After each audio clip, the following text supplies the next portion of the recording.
Is that my delivery?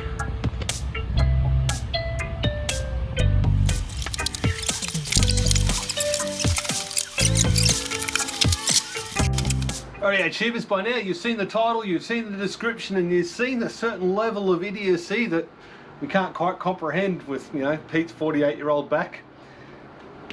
68.5 kilos, 5 kilowatt hours of new battery. We're going to take a look at it. Let's get this unboxed. Cue the time lapse.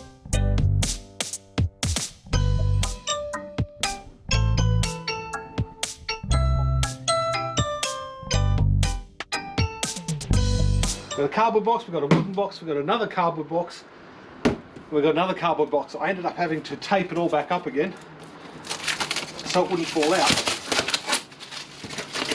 I was concerned about lifting it up and ruining a battery. If this company, Orient Power, provides a quality of product like they pack it, we're golden. I can just finish this review right here and just say it's brilliant, but we'll do this properly. Rightio. Inside the box, mount. David Pos wasn't lying. I'd say 1.5mm thick on that mount. Good to see, plenty of mounting holes. Even more packing. USB to serial cable, there we go, included. A bunch of bolts, heavy duty bolts to bolt that into concrete. The battery itself. We've got RJ45, a LAN cable.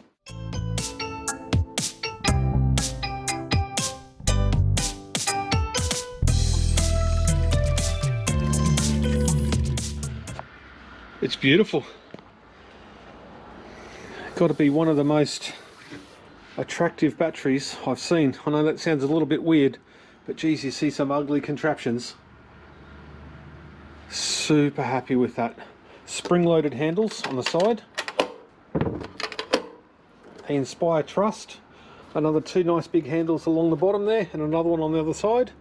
Taking a look at the bottom side, in between the two handles, we've got the 4 lugs, positive and negative. We've got the power button over there that turns the entire unit on and off. On the left-hand side here, we've got the circuit breaker. It's 125 amp. We've got the on-off little indicator light here, so when we turn it on, we can see it turns on. Then we've got a reset switch here. So if you want to reset the BMS, you can just press that and turn it off. And here we have the ADS. That stands for Battery Address Selector.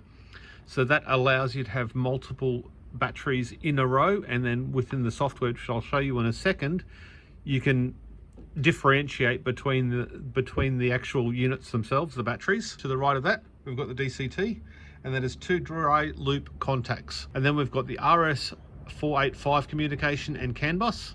We've got the RS323, and that is the cable that they provided. It plugs in there and goes over to the software on the computer. And then on this side, we've got the RS485 ports. So they use the RJ45 cable that we got.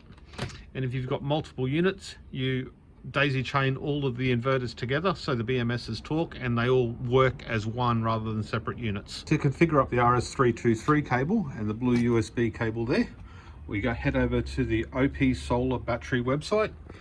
We click on Support Center and click on Download Center. And there we can get the drivers for the USB and download the software. Once you've downloaded the software, be sure to turn your inverter on. The inverter comes on, and then we can start reading the information on the screen. I've already downloaded and installed it. It was plug and play. I plugged the cable in and away it went. Now on the first screen, real-time monitoring, you can see the battery voltage, you can see all the other information that would be relevant to any battery. You can see the high and the low, we can see the individual cell readings here. Also have a little bit more system status information there. Over on multi-monitoring, that is for multiple batteries. Under memory information, we can actually hit read record. We click that. It requests information from the inverter and pulls a whole heap of the information. So this is after I've done the test. Capacity full, 105 amp hours. So you can see we actually took no more data. There we go. We took out about 105 amp hours out of the battery when we did our last test, with 0% remaining. We go to the next parameter settings. Now this is really cool. Fortunately, I don't own an Android phone, so we can go read all, and this pulls all the information from the inverter, and you can change everything accordingly. And then under system configuration, we can just do a few more things: cell numbering, charge current settings. We can change things, or we can actually hit read and charge current, so we can actually change that, which is great. Gap charge settings, not sure what that is. Design capacity, remaining capacity, full capacity, so that'll refer back to this setting around about here, full capacity. And then you can change the language there. With my load all hooked up now, I've just got the two silicon cables there. They are 8 AWG 200°C, so more than capable of handling that load. And this is my battery hash rig. It basically consists of 3 RX 470 4GB cards. It's mining Ravencoin at the moment, and it's just run by this DC to DC converter. It's 720 watts with a 48V input and a 12V output at 60 amps. Does a very good job of this. It's lasted many years. If you'd like to know more about this, plenty of videos in the description below. Whilst connecting all that up, all that I did was leave that circuit breaker closed. So we'll open it up now and we'll see if we get any lights. There we go, we've got lights over here. And all we now do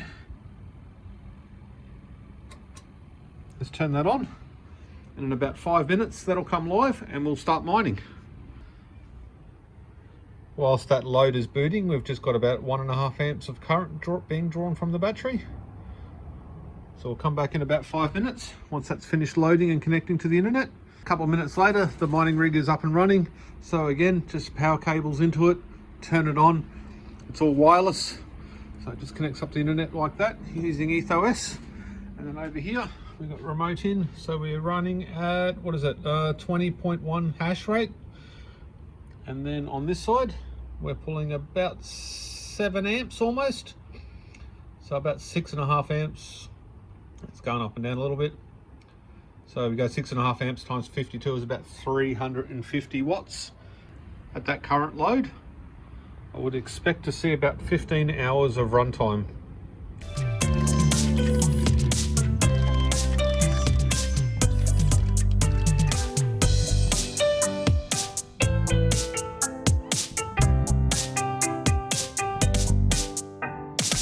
A few hours later, and 40% of the way through the load test, we're at 61% state of charge.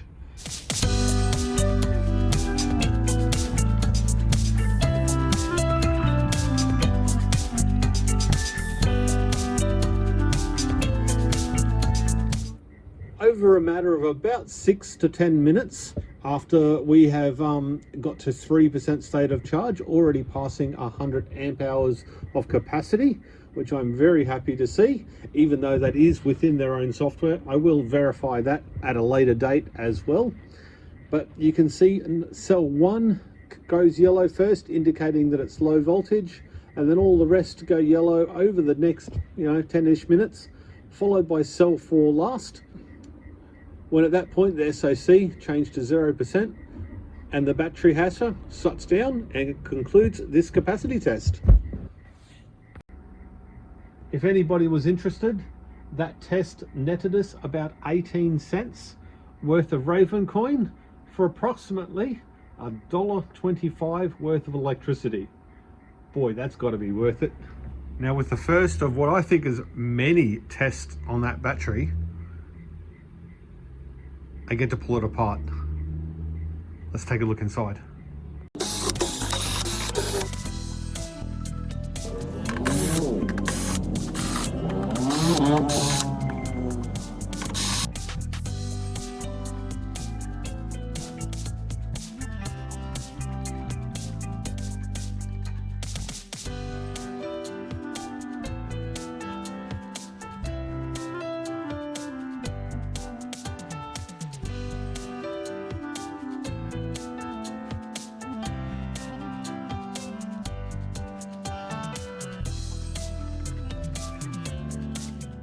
Removing the top battery cover, there was 4 screws. I've already removed those.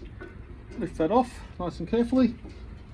You can see we've got a little, what, 1.5 millimeter foam pad on that, insulating it up. Also might stop a bit of rattling, make it a bit quieter. With the battery cover off, we'll have a quick look at all these terminals, see if they're nice and tight, or at least reasonably tight.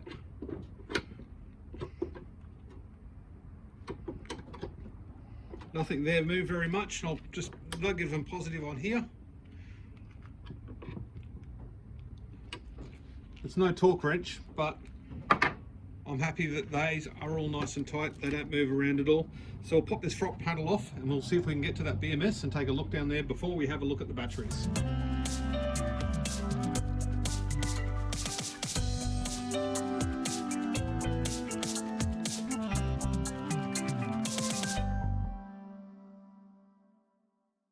Taking a quick look at the back side of this control panel, and we've just got the other half to the BMS here. I'll just have a quick look, give you a close-up view on what it is or what's written on the board there. I'm not sure what any of it means. Again, I'm no expert with this. I just like to share what I can see. If any of you are interested in any other information that you can glean from this. The 2 battery terminals there are SC16 by 8. So I think it's 16 gauge and an 8mm hole. I believe that's how it works. With a little ferrule in there holding the 2 together, and then another ferrule on that end. Taking a look at the actual BMS itself, it's a PACE unit, so PACE. You can see the model number just down in there. I'll leave the link below. From what I can read on the internet, which is not much really specific stuff about it, 120 amp maximum draw with 100 amp continuous. We'll just give you a pan shot of that.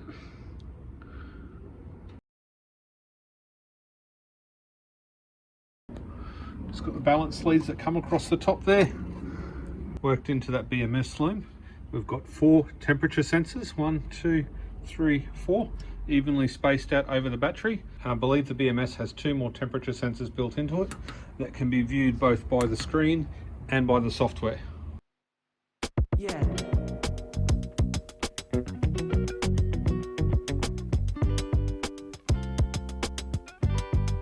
I was a little bit nervous taking that bar out, but it seems to be coated in something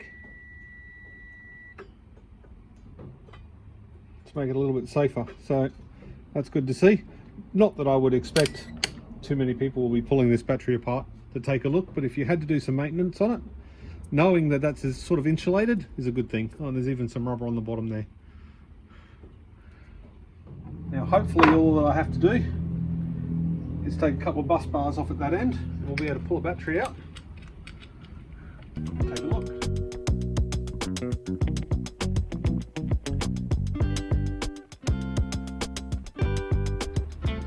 Well, that slipped straight out on the battery itself. There's no indication. A bit of plastic there on the bottom, a bit of sticky tape or something. There's no indication on that battery. Make, model, brand or size. QR code. See if I can take a photo of that for you, and we'll see if we can do some research on that QR code and find out what those batteries actually are. Down inside where the battery was hiding, we've got all that 1mm foam all the way around the outside, both there and down on the bottom there, and there's some on the bottom itself. But interesting, nothing between the cells, both this way or this way. There's nothing. Editor Pete took a look at that video, and you can actually see a decent sized gap for that one, and that has the insulating layer. That one has an insulating layer. That one has. That one doesn't. That one does, and that one doesn't. Resume the video.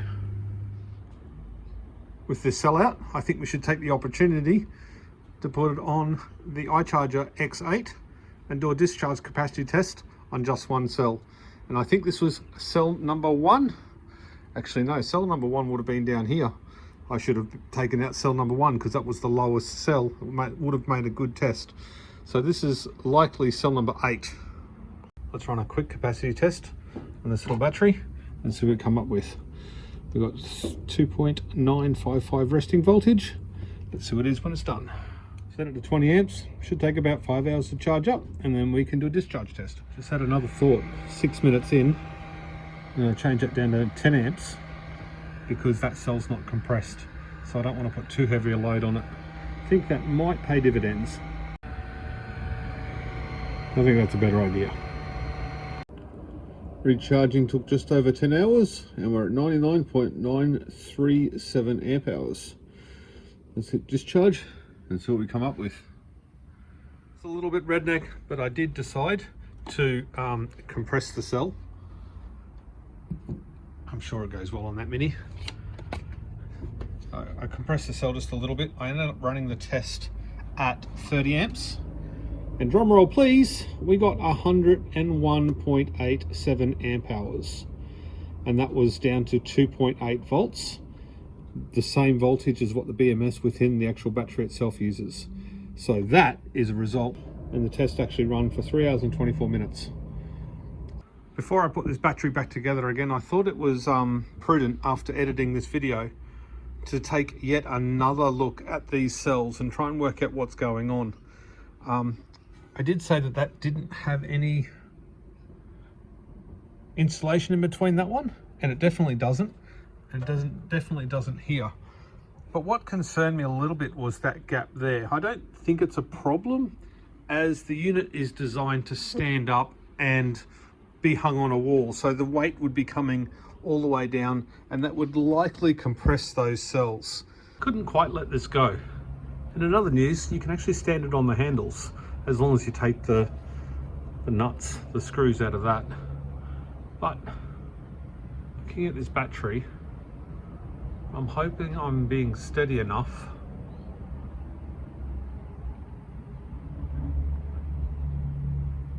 you can still see with it standing up the gap in that battery.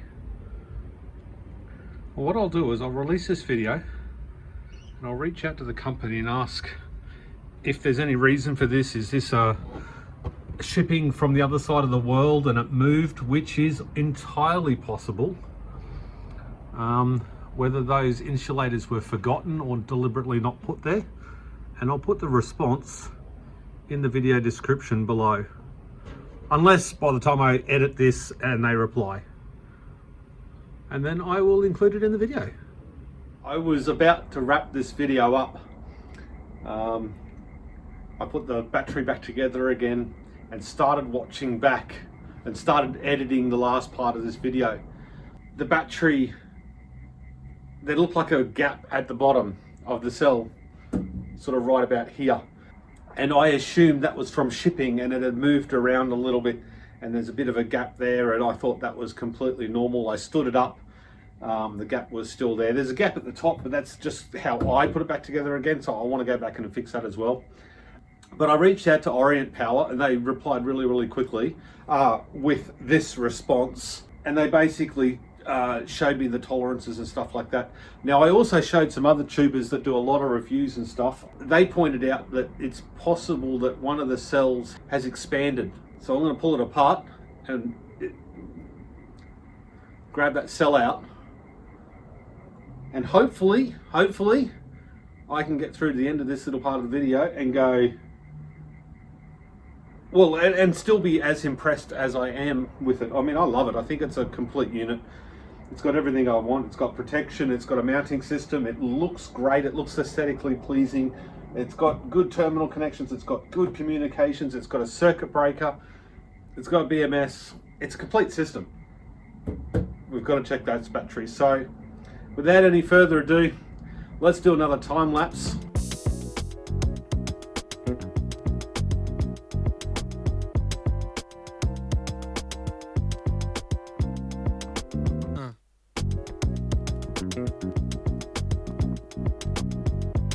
A much better look at this offending cell, and someone has mentioned that there might be swelling that gap as opposed to just needing to loosen these off.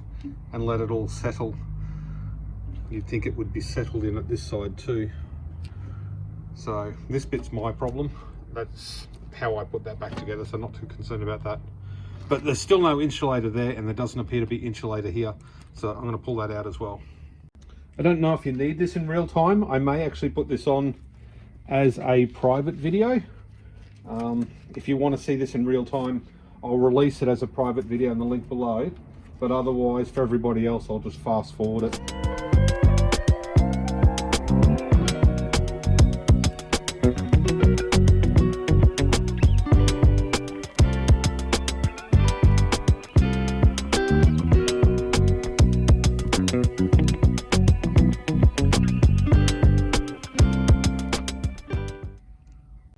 That just closed that gap seamlessly just by loosening all them. In fact, the gap widened through there, so I can probably push that cell down.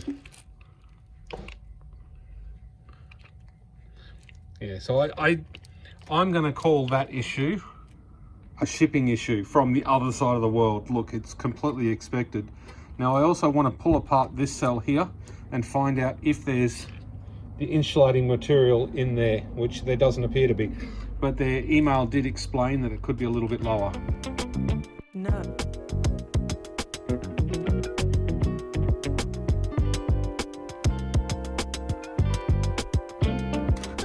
Sacrifice that temperature sensor.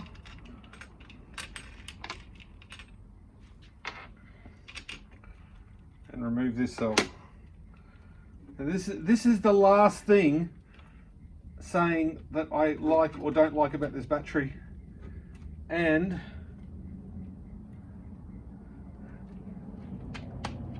there's no insulator on that one. So we've got no insulator in between this row and no insulator between this row. I know it's a little thing, and as a YouTuber I feel obligated to point out all of the bad stuff just as much as the good stuff. But they missed an insulator. It is absolutely missing. There is nothing there, and if you have a look on the pictures, they said all of the insulators have it stuck to the cell. So I don't know if that's because it's up the top. Maybe there's a clearance issue. I don't think so, because there's a decent gap there, and they have said there's clearance, there's a tolerance with the clearance, so it might be something to do with that. I'm not sure. I'm going to leave this up to you guys to tell me what you think. I'm still going to recommend their battery, not because I make a small commission off each sale if you use my link, but because I think overall it's probably the best pre-built battery I've been able to lay my hands on, and that is not a heap, so take that with a grain of salt. But as with any of my reviews, if you want to come and have a first-hand look at this, for the first couple of weeks I might actually leave the battery cover off. So if anybody is local and in Australia, because these are available in Australia, and you want to come and have a look, feel free to pop down, put your hands on it, have a quick look in person. I'd love outside opinion on this. But on that note, tubers, we haven't got a swollen cell. We are missing an insulator. The rest of the battery, I love. So take that for what you think it is, and I'll see you on the next one.